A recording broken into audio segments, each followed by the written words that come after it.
आज मी आलोय भाटनागनूर येथे संत गजानन महाराज उपासना केंद्र भाटनागनूर यांचा 3रा वर्धापन दिन सोहळा आहे व गजानन महाराज भक्त मेळावा आहे।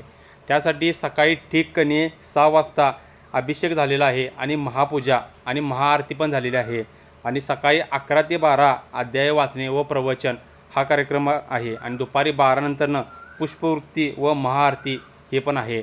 त्यानंतरनं इथं तुम्ही बघू शकता हे जे मेन सेवेकरी आहेत म्हणजे पुजारी आहेत उत्तम शामराव देसाई हे इथले मंदिराचे सेवेकरी आहेत। आता तुम्हाला मी बाहेरून मंदिर दाखवतो। बाहेरून तुम्ही हा मठ बघू शकताय कसा आहे, बाहेर शेड वगैरे आहे आणि भाटनागनूरमध्ये इथं हे आहे म्हणजे कर्नाटकमध्ये आहे आणि इथं आता 11 वाजलेले आहेत आणि वाचन अध्याय वाचण्यासाठी जमलेल्या म्हणजे महिला पुरुष आहेत, म्हातारवर्गीय आहेत आणि पुरुष पण आहेत, काही महाराज पण आहेत आणि गजानन महाराजांचे भक्त पण आहेत आणि जवळपास कणी खूप लांबून लांबून आलेले आहेत। हे म्हणजे जे इथं आलेले आहेत ते भरपूर म्हणजे पंचक्रोशीतले आहेत आणि त्यांच्यासाठी इथं प्रसाद पण करायला चालू आहे। इथं प्रसादासाठी बघू शकता हे आचार्य आहेत आणि इथं बाकीचे काम ते चालू आहे इथं आणि आता कणी इथं अध्याय वाचायला सुरू केलेलं आहे आणि त्यांचं कणी स्वागत केलेलं आहे।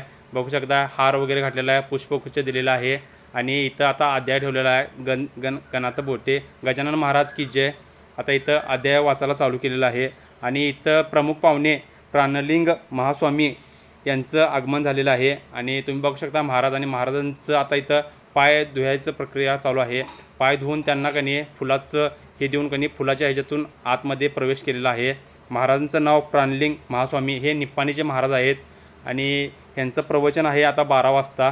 त्यानंतरनं इथं महाराज आतमध्ये आलेले आहेत आणि आता मंदिराच्या आत दर्शन वगैरे घ्यायला चालू आहे आणि इथलं प्रमुख पाहुणे म्हणजे प्रमुख सेवेकरी उत्तम शामराव देसाई यांचं खूप हे आहे मनापासून आणि आता प्राणलिंग महास्वामी यांचं प्रवचन चालू आहे। तुम्ही बघू शकता इथं जमलेले सगळे गजानन महाराज भक्त आहेत आणि आता प्रवचन वगैरे झालेलं आहे आणि त्यांना शाल वगैरे देण्यात आलेली आहे। शाल देऊन हार वगैरे घालून त्यांचं सहर्ष स्वागत करण्यात आलेलं आहे। त्यानंतर आता 12 वाजलेले आहेत आणि आरती चालू केलेली आहे, महाआरती चालू आहे।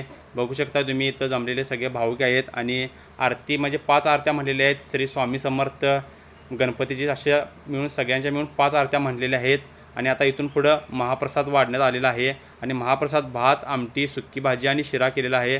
प्रसाद पण असा एक नंबर खूप स्वादिष्ट झालेला आहे आणि खूप छान मंदिर आहे। तुम्ही अवश्य एकदा इथं येऊन भेट द्या, तुम्हाला खूप भारी वाटेल।